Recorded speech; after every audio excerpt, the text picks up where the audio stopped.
শাহে সাহাবা জাতীয় খতিব ফাউন্ডেশন বাংলাদেশে আমাদের মিডিয়ার মাধ্যমে আমরা দেখতে পাচ্ছি, যেখানে ইমামের মতো একজন মর্যাদাশীল ব্যক্তি, ইমাম এমন একজন মর্যাদার অধিকারী, যেই মর্যাদার আসীনে ছিলেন আমার নবী রাহমাতুল লিল আলামিন সরকারে দো আলম সাল্লাল্লাহু আলাইহি ওয়াসাল্লাম একজন ইমাম ছিলেন। আল্লাহ পাক ইব্রাহিম খলিলুল্লাহকে সম্বোধন করে নিজেই বলেন, ইন্নী জাইলুকা লিন-নাসি ইমামা। ও খলিল ইব্রাহিম, আমি চাই আপনাকে জাতির প্রতিনিধিত্ব করার জন্য একজন প্রতিনিধি বানাতে। অন্য আয়াতে আল্লাহ নিজেই বলেছেন, ওয়াজআলনা মিনহুম আইম্মাতান ইয়াহদুনা বিআমরিহি। আল্লাহ পাক বলেন, আমি তাদের থেকে আমার নির্দেশ মোতাবেক জাতিকে পথ প্রদর্শন করবে। ইমাম সাধারণ কোনো প্রশ্নের কাজ নয়, একজন ইমাম সমাজের বিনীত কোনো পাত্র নয়, একজন ইমাম সাধারণ অসম্মান সাধারণ সম্মানের কোনো পাত্র নয়।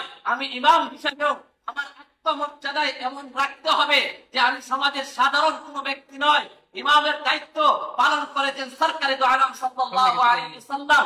যেমন দুনিয়াতে মেরাজের রজনীতে আমার নবী সমস্ত আম্বিয়াদের ইমামতি করেছেন, ঠিক তেমনি ভাবে আমার রাসূল বলেন, ইযা কানা ইয়াউমুল কিয়ামা কুনতু ইমামান নাবিয়্যিন ওয়া খাতিবাহুম লা ফখরা।